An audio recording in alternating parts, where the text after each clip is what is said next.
and what's actually called, right now it's called Foley Gardier, because we just merged with a large national firm, which I was telling Dustin here, that has actually been great for us, because originally we were kind of this regional firm in Texas and Colorado, and now we have resources throughout the whole country. So we've got a great practice in Boston and Silicon Valley, and so it's been really nice. But I've been practicing corporate law for over 10 years, and I specialize in venture finance. I've also been in-house as general counsel for a software company, and I have my undergraduate from UVA, and I have an MBA and a JD from UT at Austin here. And I spend a lot of time counseling young companies, and so I've seen a lot of the mistakes that companies can make, and so what I hope to do today is share some insight in terms of like the areas that a lot of entrepreneurs get tripped up on, so that the growth of your company can be streamlined and efficient, and so you're gonna hopefully avoid some of those mistakes and the costly legal bills that go along with it. And also so that you'll look smarter and even more impressive in the eyes of investors when you go out to raise money. So, so with that, let's get started. So first we can talk about the founder's equity and initial capitalization, and kind of one of the gating questions that you have when you're starting a company is the choice of entity that you're going to be. And Lindsay asked me to specifically cover this, and so I should probably ask: is everyone here, like, have you already been formed? Mm-hmm. You have. Okay, so maybe we don't even need to talk about it. But I am curious. How many people are LLCs? You are, okay, and the others are Delaware C Corps? We're a Delaware Public Benefit Corp. Okay, a B Corp. Okay. And so for the LLC, can you tell me why y'all chose that? Well, started in Florida and asked around and asked other founders, and we didn't even have a product at the time, but we had started building brand partnerships, and we're like, we should be legal here. Right. So we're like, what should we do? And then we looked into Delaware C Corp, and we weren't raising funding anytime soon, so we just slapped on an LLC. Right. Yep. But now we want to change, and now like lawyers are saying it's $5,000. So. To convert? Well, I guess it depends on how long you've been operating and how much, like, since May of last year. I don't think it should be 5,000. It's a pretty simple process. You file something in Delaware and you file something in Florida, and you have a plan of merger, and you have some other things, but 5,000 sounds high. So anyway, but 4,700 or 5,000. These are the two numbers that people gave you. Could you just make the C Corp and then do an IP and an IP assignment? You could, right? So it depends on how much stuff you've been doing, but I mean, I guess you could, like you said, like you could form your Delaware corporation, and then you could transfer all the IP over there. You just have to make sure everything's buttoned up before you close out the LLC. Mm-hmm. So I don't know, if you've given membership to other people, and is it just you? Yeah. Yeah, you may be able to do something simple like that. So, and you're all at the end, you have my email address, so if you want to email me later, and we can like talk about it in detail. So, okay, and so for the ones of y'all who just joined, we were talking. I just want to make sure I don't need to go over the like choice of entity. Have y'all been formed already? Okay, all right, great. So actually, and so maybe we'll just skip down to apportioning the founder's equity. So have you already divvied up, everything that you have, or yes, everyone's made all these decisions. Okay, well then so let me ask you this. I'm still curious in hearing about it though. Okay, yeah. So a lot of times the entrepreneurs come to me and they say, well, we've got 3 people, but we didn't all start at the same time, and we're trying to figure out like what's fair. So there's just a couple of things that you can look at, like whose idea was it, what IP was contributed. Like, do you have like a single inventor who's bringing the main idea, and so he might get a larger percentage of the company. Have any of the founders done this before, where they've had a successful exit, because that will just make fundraising even easier in the future, and that makes a difference. Commitment, is everyone putting in the same amount of time? Does someone have a day job and this is just part-time versus other people are working full-time? And the other thing to keep in mind, if you have people who are just part-time, is for those people, if they are still employed by a company they need to make sure that they're not using the company's resources, their laptop and time and things like that when they're working on the new endeavor, right? So it has to be done your personal laptop at night or on the weekends, because otherwise the company can claim an IP ownership in the company later on. Do you have any thoughts on like the best way to make that clear? Like clear to the co-founders that are well, not to the clear. No, I mean like how would we document that we had a separate computer? Yeah, I mean, because that's my co-founder situation. He's still got a day job. Well, I think as long as you are actually doing stuff on your own computer and there's nothing that's traceable or trackable to his computer, if he's doing it legitimately, he doesn't need to take things overtly to prove that. If it is an idea that is completely separate from his current employer, what some employees do is they go to their manager and say, hey, I just want to let you know I'm working on the side. I want to run it by you. In that case, maybe you can get something in writing, even if it's an email, something along those lines. It gets tricky if it's somehow related to the current company, because then they're going to be like, well, wait a second, like that sounds like you're going to be competing against me. And in that case, you don't want to announce it up front. We use some of the software that he makes as part of our company. He works for an e-commerce platform, and we use that platform. So they're thrilled that he has a store on the side because he's. So did they know that he's using what he's producing for them in another company? Yeah. Okay. Yeah, that's their main. I mean, that's what they build e-commerce software for. So they're aware of that. They don't know that he intends to leave at some point. Right. That's really fact specific and fact driven. Again, you can contact me later on if you if you want to drill down a little bit more. But as long as he's actually being upfront about it, like legitimately isn't, then he doesn't have anything to worry about, because they would have to prove that he used the resources. Yeah.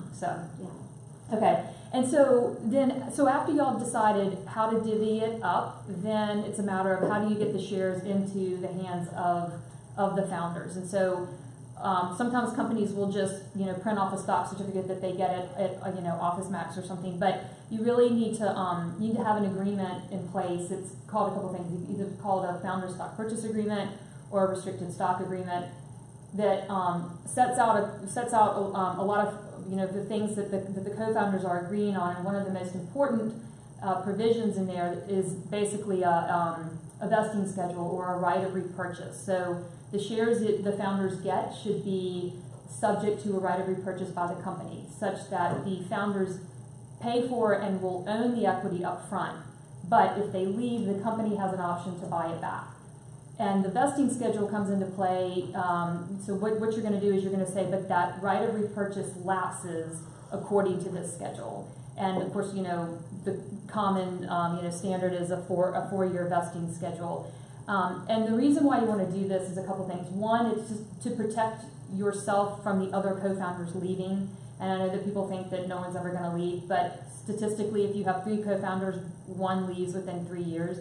You don't want them walking out the door with a third of the company. And the other thing is, if you don't have a vesting schedule or a right of repurchase already set up, when you go out to raise money, the investors will insist on it, and then you'll be more likely to have to do it on their terms, where if you and the co-founders set up something that's reasonable, which can be 3 years might be reasonable, 4 years obviously is standard.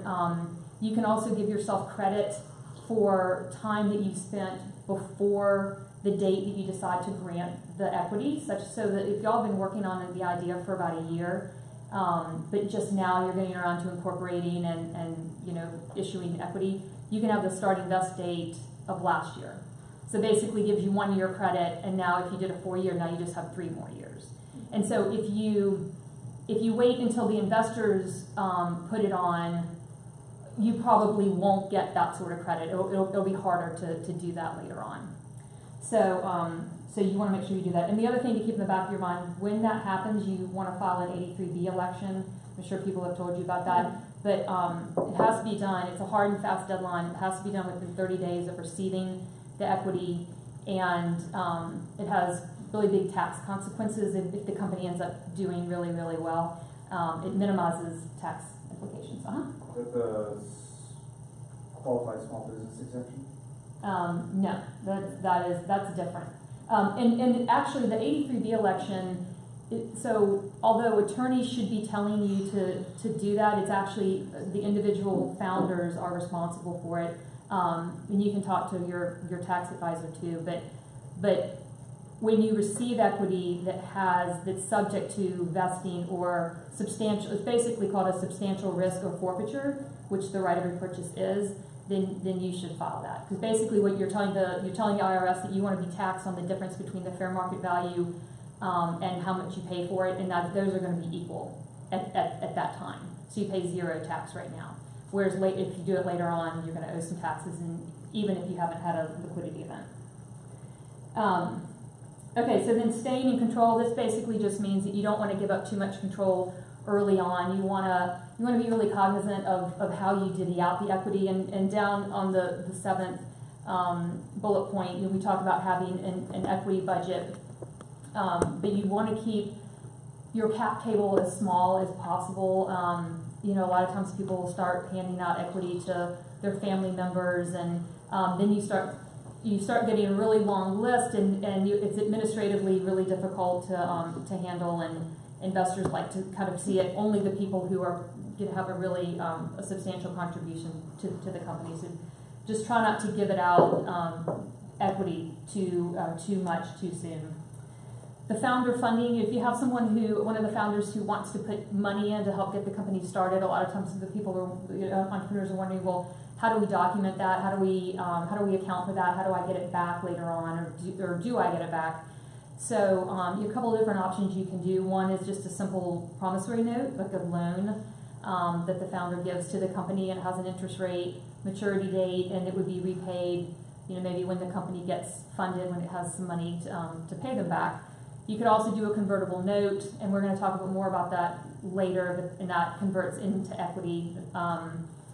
So there are a couple of different options, but that's and then it also depends if all the founders can give an equal amount, then maybe everyone just contributes that, and that pays for the equity, and then everyone gets the same amount of equity. So it depends on which one of the founders is putting in how much. So the initial capitalization.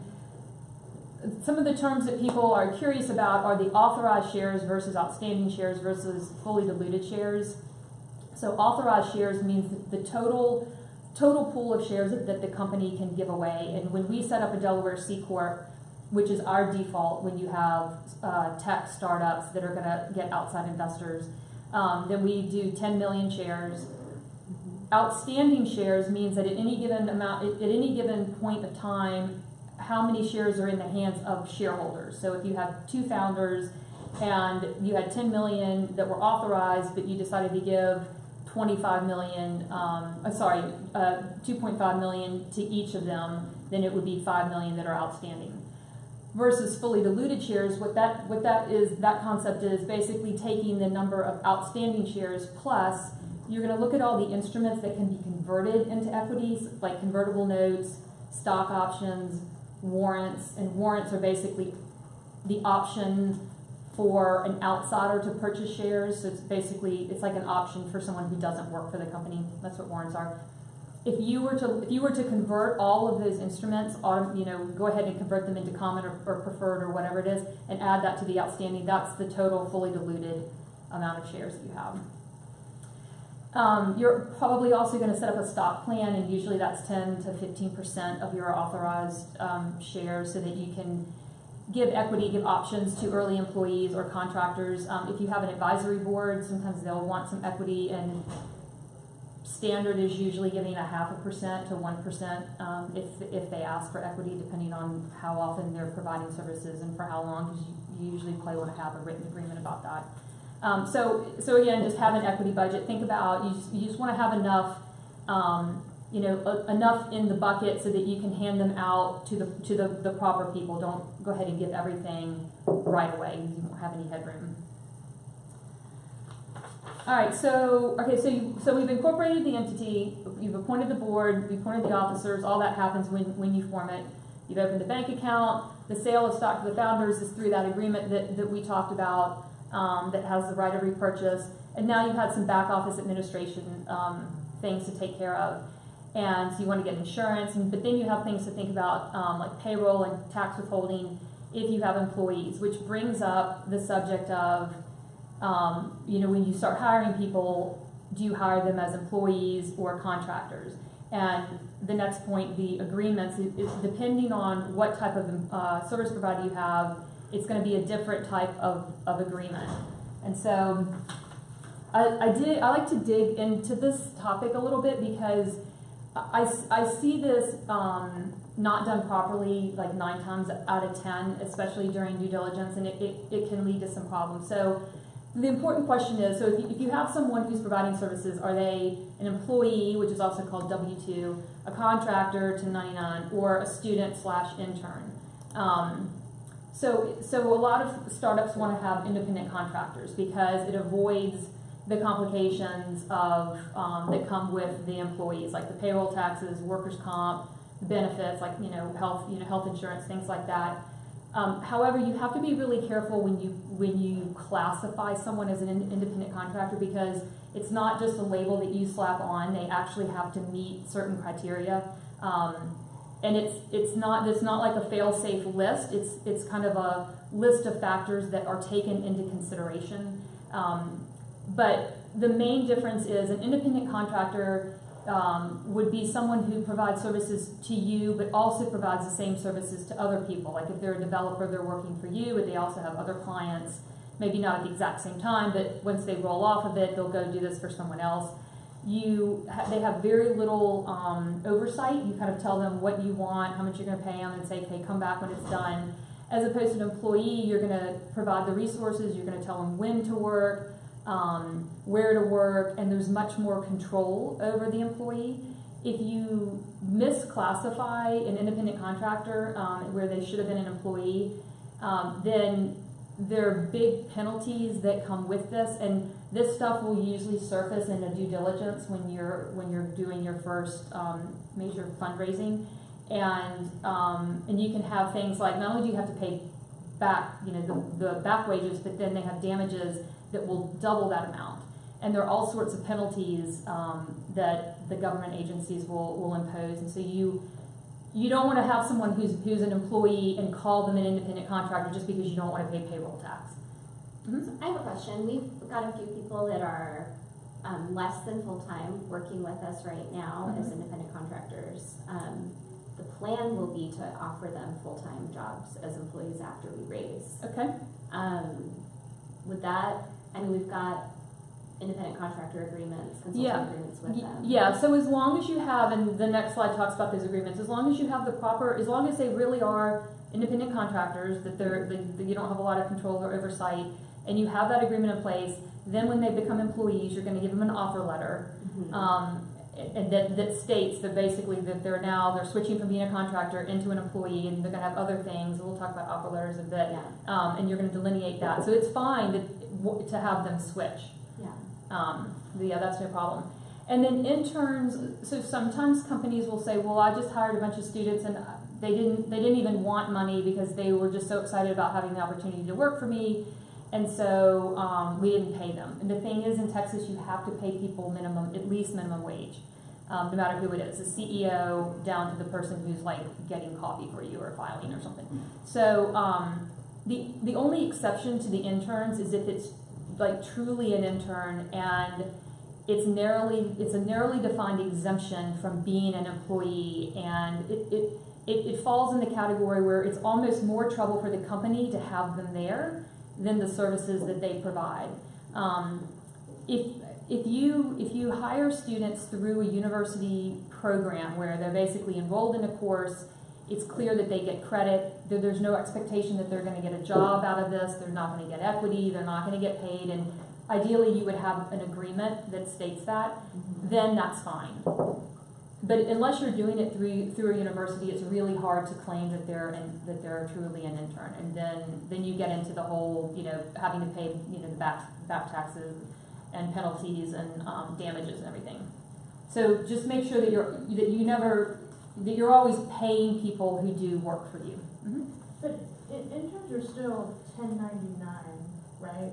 You would still. As a student, Okay, so I worked for a few companies that had interns, have been interns, mm-hmm. and we filed a 1099.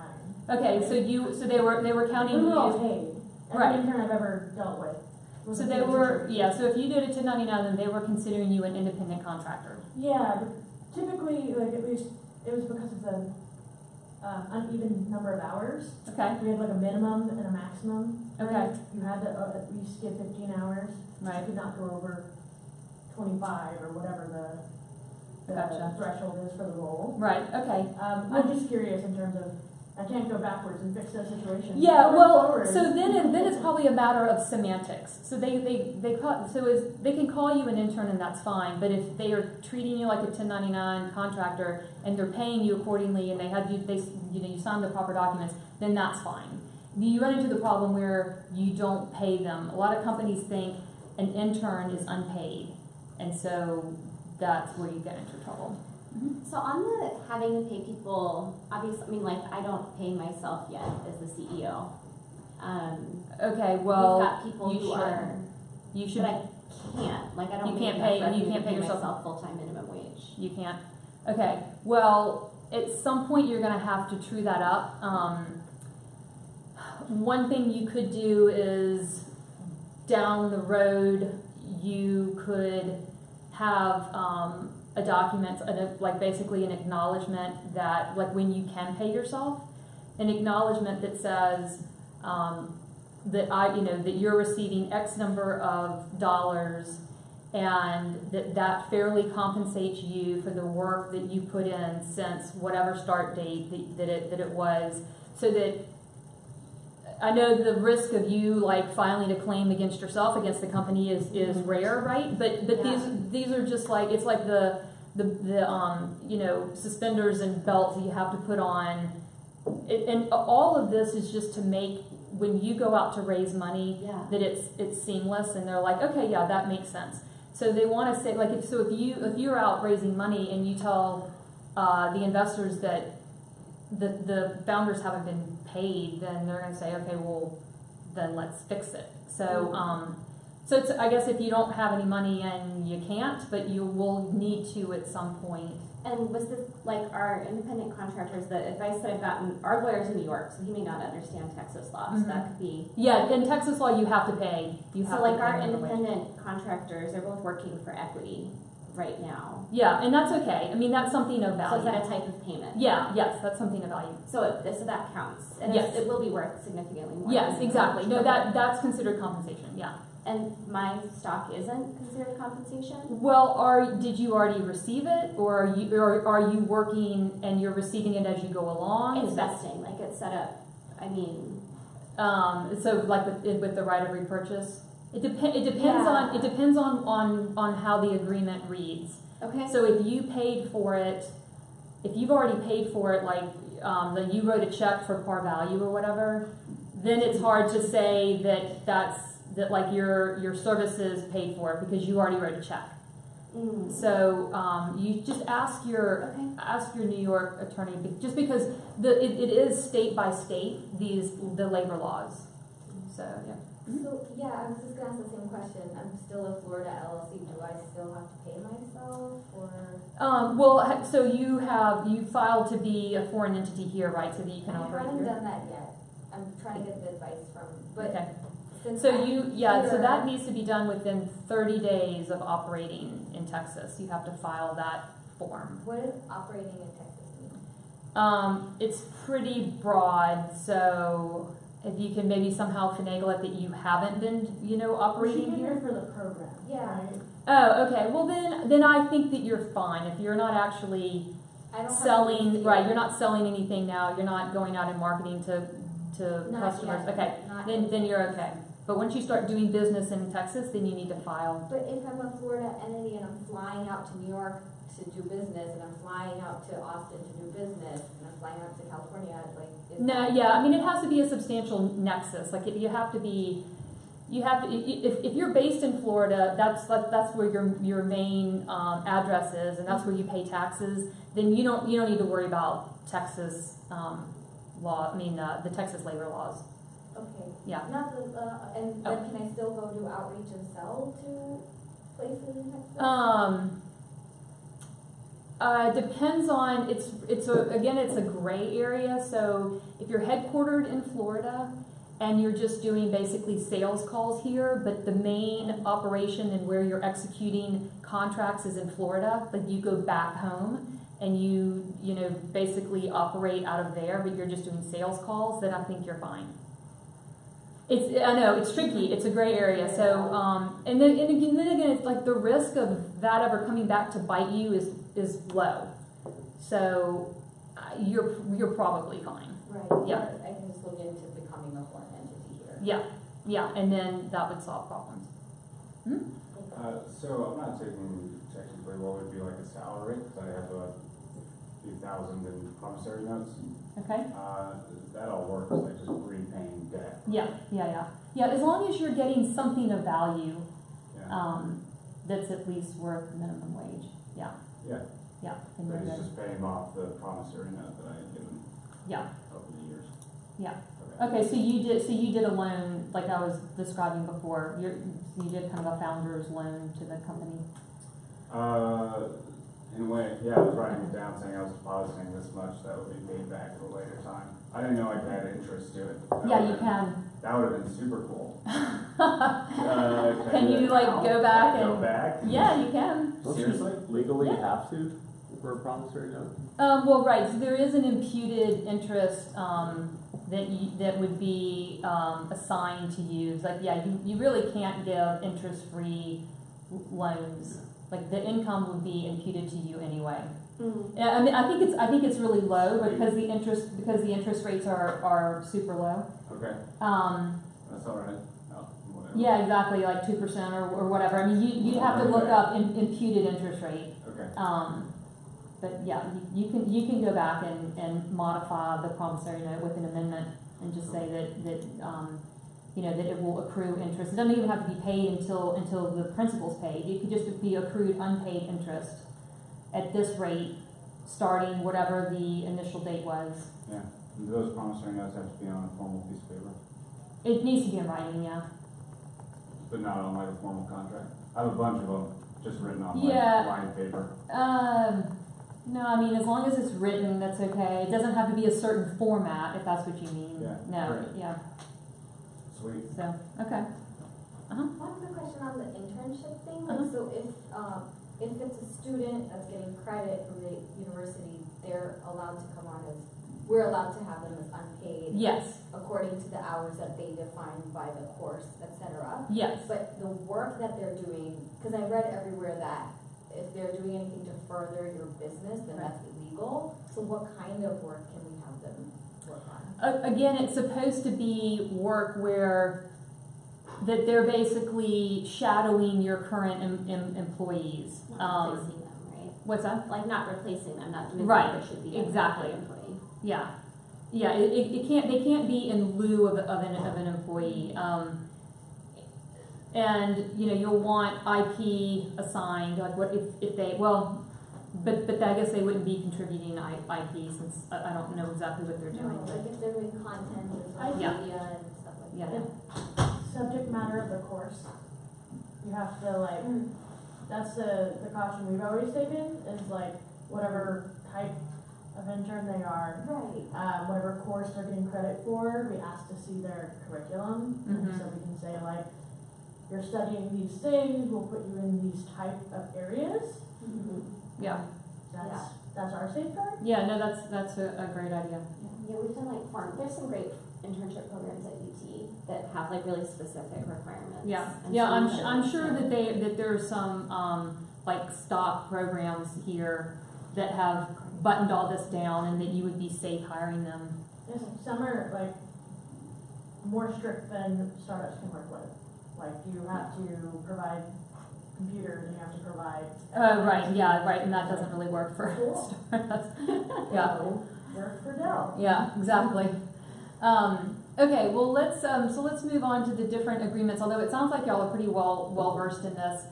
So you have different agreements versus, like you have an employee versus an independent contractor, and I have seen companies where, like, they'll say, I need an agreement for an employee, and I'll send that over, and then like 6 months later, they've used it for independent contractors, and that does not work.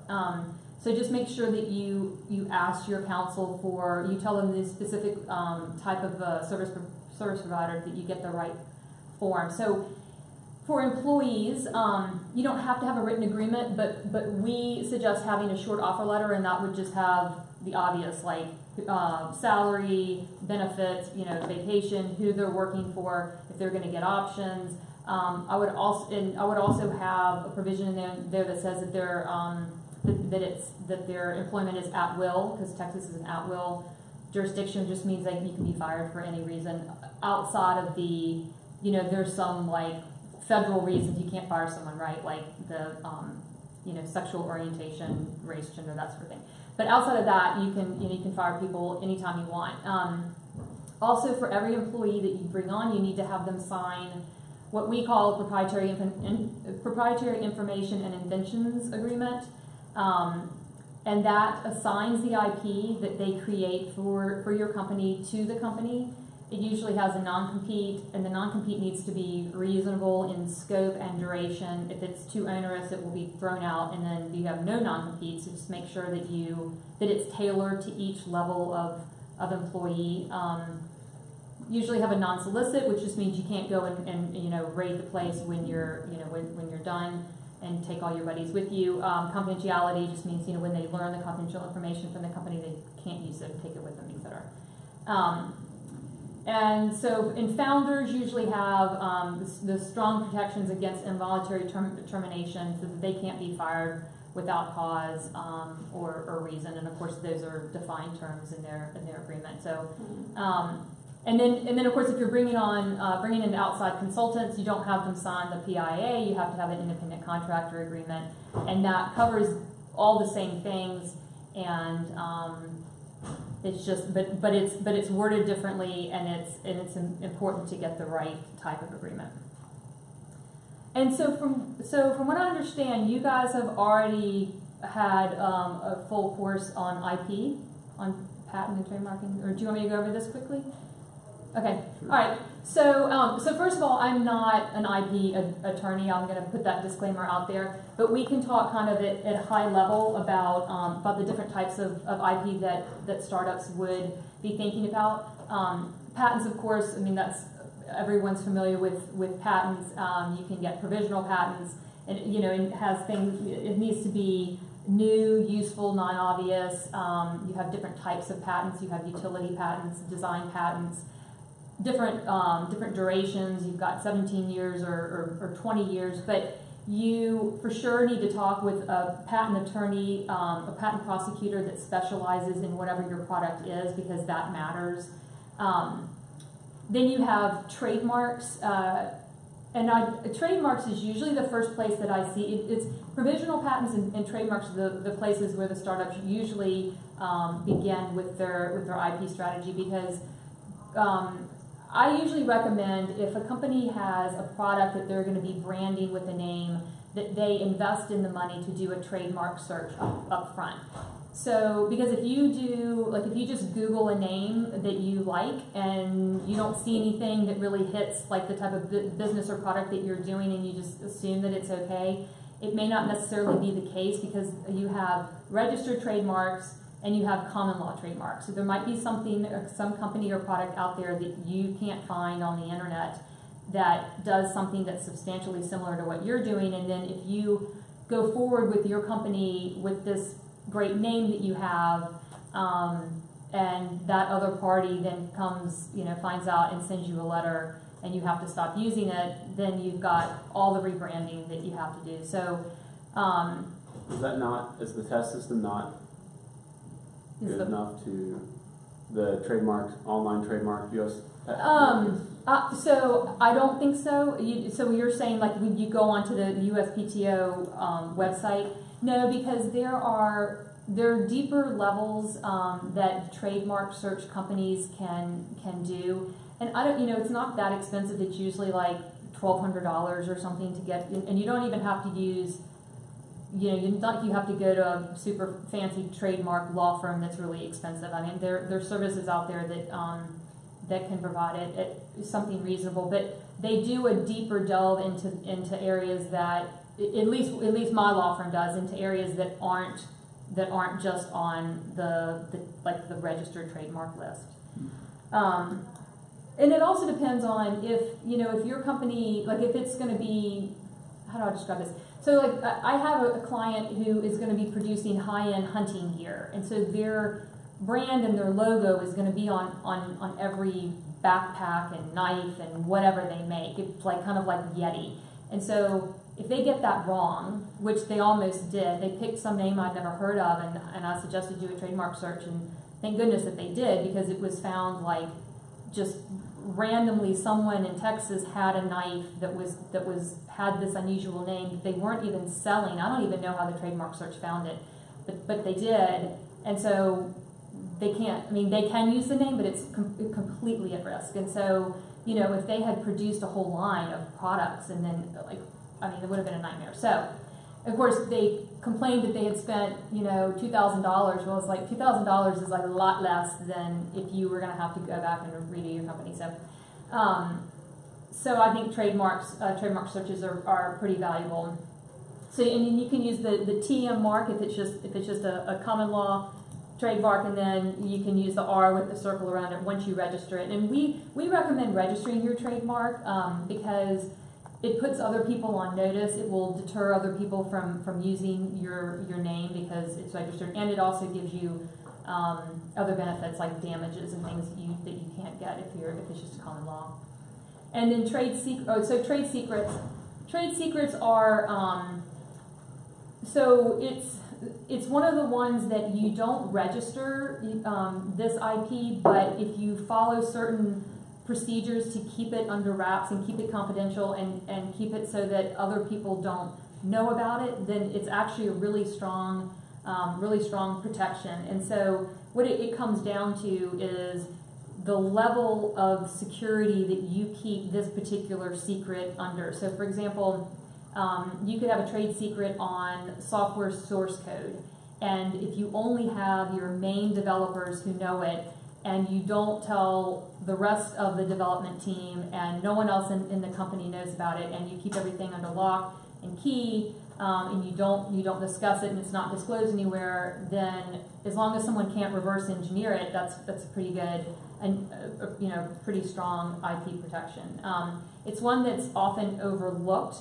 And I think, at some point, I think it's wise to engage an IP attorney just to kind of talk about strategy in general. You can tell them your business and your products and your services, and they'll automatically be thinking about all the different ways that you can protect X, Y, and Z, and usually trademark comes up in there. And then copyrights, of course, is that's like works of authorship. So that's written, things that are in writing, music. So if you have company brochures, things like that, then that can be copyrighted. And actually your software source code can as well. So here's a good example of the overlap of IP rights. So a single product could have all forms of protection of software program. So it's covered by either utility patent or design patent. The product name is trademarked. The packaging is protected by trade dress, which I didn't discuss, but there's certain kind of offshoots for some of these. You also have the service mark. And then copyrights in the software source code, in the manuals, the brochures, and then the software source code can be kept as a trade secret. And so it says, remember, effective IP protection. So it allows you to capture the value of your R&D. And so if you're spending a lot of time coming up with something that's innovative, you obviously don't want to be doing all of that, spending 2 years, and then having your competitors look at it and be able to replicate it. And that will, and having all this IP protection, of course, will distinguish and protect your products from the competitors. And it's also really important because investors value companies that have really strong IP protections, because that just means that your idea won't be you know, that someone else, like a new company is not gonna pop up next month doing the exact same thing. So the early protection of IP, again, so you need to have the right agreements in place, so the assignment of the IP, you know, per the employment agreement or through the PIAA. You have to have consideration for the assignment of IP to be valid, and the consideration can be lots of different things. It doesn't have to be money, but you just have to have you have to have it in writing, and you have to have consideration if you're going to have an employee or a contractor or anyone assign their IP to you. Again, the careful documentation. You just want to you want to have it in writing, because when you get to the due diligence and the investors say, okay, who's been working with your company? What have they been doing? Have they been contributing IP? And then I want to see the agreements that they've signed that says that IP was assigned. And if there's any break in that chain, then it can either cause the value of the company to go down, or the investors can just get scared and they might pass. So again, it's important to have an IP strategy, and I think having that sooner rather than later with a good IP attorney is money well spent. And it could even be like a 30-minute phone conversation, and sometimes IP attorneys can do that, a consultation for free if you think you might hire them to do the trademark or do your patent. But I think it's highly valuable because they'll spot things that you haven't considered. All right, and the gating IP issue is who else might claim ownership. So again, you just need to have all those agreements down. So co-founders, and the former co-founders. So did you have someone who was initially in your group when you had the idea and y'all were batting it around, and then they left before they signed anything, and they left on bad terms, so you can't go back and have them sign anything? Sometimes that can be a problem that's lurking out there. The previous employers, so if you hire somebody who had done work that was similar to this, then is that company going to say, oh well, they were working on the idea when they were employed by me, so we actually have a claim to the IP that they were creating that's now in your company. Were you doing this with a university, or were you doing it with the grant? Because a lot of times in those programs, then the university will claim at least part ownership of the IP. So we can talk now about sources of investment capital. We only have 10 minutes, but I don't know if you guys are super familiar with the funding, but we can dig into this, or I can stop here and we can just take questions. Do y'all want to hear about funding? Yeah? Okay. All right, so sources of capital. So with the friends and family, obviously that's one of the first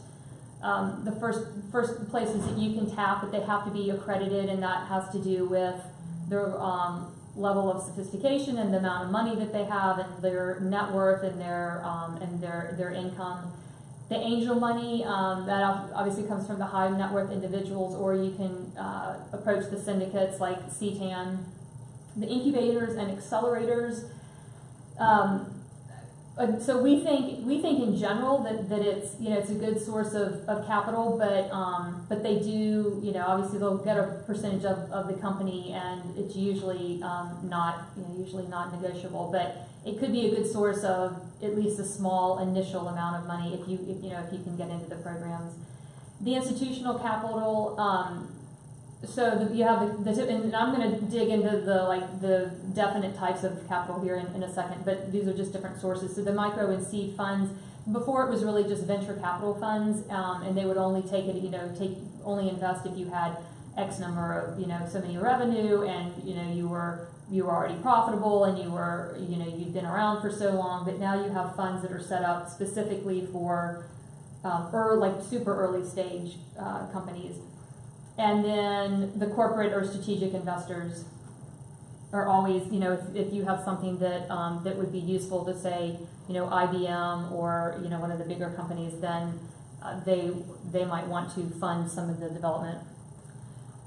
So the equity crowdfunding, well, you have equity crowdfunding, and then you have like rewards-based crowdfunding. And I actually heard that Austin and LA were the two most active cities in crowdfunding. My company, the companies that I usually have as clients, have not done a lot of crowdfunding, but it could be just because companies that do well in this space are usually, especially for the rewards base, are usually companies that have a definitive product, so that it builds up a user base, and it shows, it shows early adoption, and it has, and instead of giving equity, you would just give basically like a sample of your product. And so, but if you have a high-tech company that's going to be doing big things, usually that type of company is not going to be on Kickstarter. And then for the equity crowdfunding, you have these different sources like AngelList and Seed Invest, and they passed a new, well, not new anymore, but relatively new, a new regulation that specifically gives an exemption to sell through these funding portals, but there are restrictions such that it makes it's not as appealing as one might think. So you have a fundraising cap of $1 million. So if you wanted to do $1.5 million, all of a sudden, you can't use this crowdfunding. The investors, they have caps up to $100,000, and it's staged so that if an investor, if their salary is low and their net worth is low, they might only be able to put in $10,000. So it doesn't work for the investors that you might want.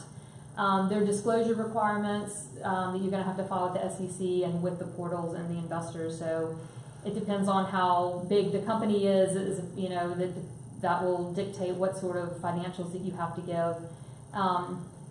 So we don't see this crowdfunding a whole bunch, at least in the types of companies that we deal with, because the companies that we deal with are more likely than not going to be going after institutional investors, the venture capital. So the different types of ways to raise money. We talked about the loan, which is usually just like a founder's loan. A commercial bank typically doesn't give loans to companies because they usually require collateral, and most startups obviously don't have collateral, with some rare exceptions. Convertible notes. So convertible notes are super common. Have any of y'all done convertible notes? Okay. So how much money have you raised on convertible notes? $1 million. Okay. Yeah, that's awesome.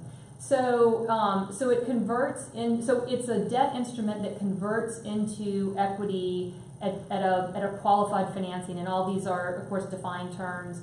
And it gives the early investors a discount. It's usually 20 to 25%. So what did you give your investors? The discount, do you remember?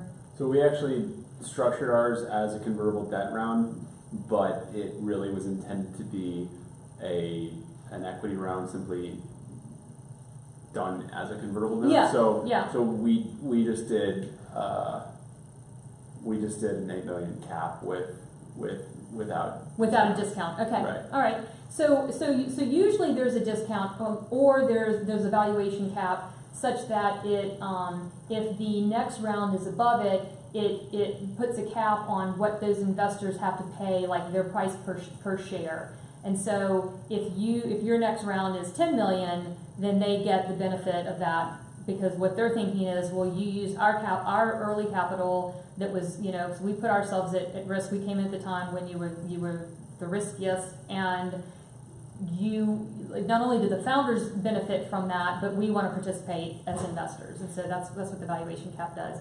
And then it converts into common or preferred. I usually see preferred. It's popular with the startups because it's quick and it's cheap and it's easy. It's a lot simpler because it's either one or two documents, as opposed to, well, I'll talk about safes in a second, as opposed to when you get down to into the typical traditional venture round, which is a Series A. That's where you have 5 different documents. They're heavily negotiated. It can take months, and it's going to be can be $25,000, $30,000, or depending on how complicated it is. But it can be very expensive. As opposed to a convertible note can be a couple $1,000s, not how much it ended up costing you, but it can be, it's pretty cost effective. The SAFE, so the simple agreement for future equities, it's not debt, so there's no interest accruing, but it does turn into equity of, at the next qualified financing.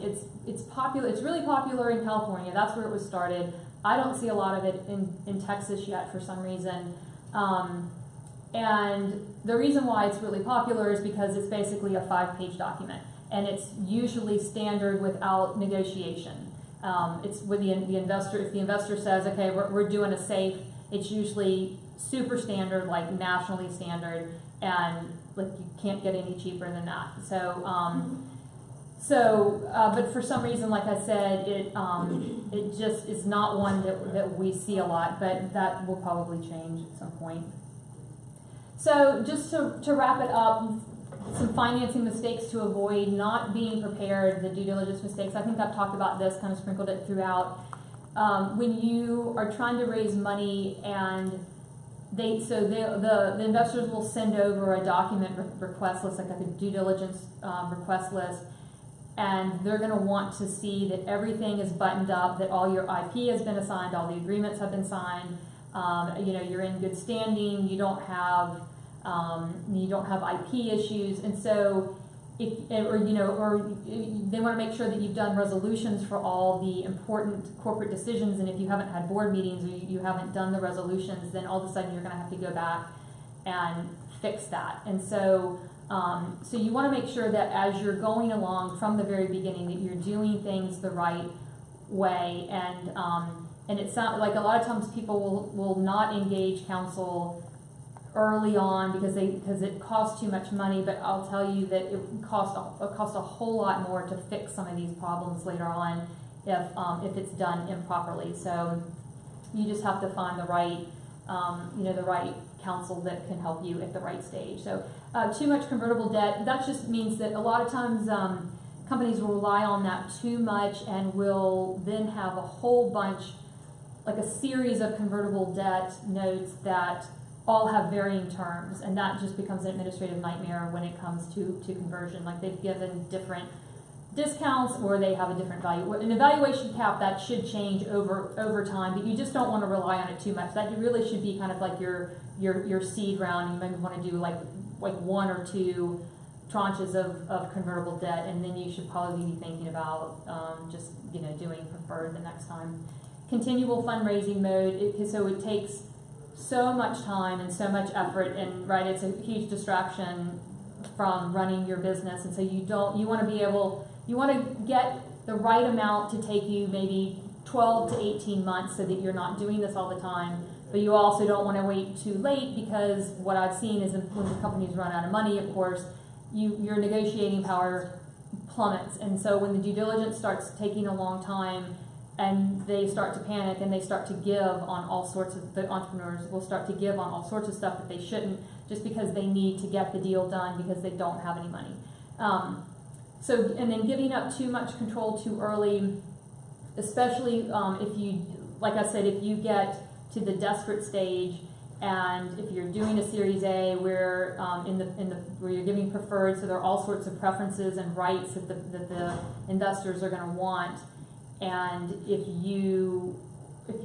you're raising, let's say, $200,000 in a preferred round because that's all you could get because you waited too long, well, now you've given up board seats, and now the investors have control and veto rights over major company decisions. And all you're going to do is for the next round, you're just going to be layering on more and more investors and giving up more and more control. So just be careful of how you raise your money and how much control you give up. Not picking your investors wisely. So not all money is equal. You really do need to vet the people that you're taking money from. So you should ask in your circles who's heard of them, because they're going to be on your cap table for a really long time. And if they are, if they're not above board, or if they end up being real jerks or whatever, it's going to be a nightmare. And I've seen where companies have they've taken easy money because the people were willing to write a big check, but they had heard, word on the street that they were kind of difficult investors, but they were going to give them $500,000, so they just took it. And then 12 months later, they're like in a fight with them, and so again, like it's a drag on your attention, and you just don't want to have to deal with it. So you need to make sure that they're good people, and that they can give you good advice, and they can if they're well connected and can help you grow the company. Those are obviously the best investors, not just giving you money. So okay. So that is it, but there's my email address, and so if you have follow-up questions, feel free to shoot me an email, and I'll do my best to answer them. But so we're right at 4 o'clock, but does anyone have a question or two that I can answer before we go? No? You good? All right. Well, thank you very much, and good luck to you guys for the rest of the time in the program. It's pretty good stuff.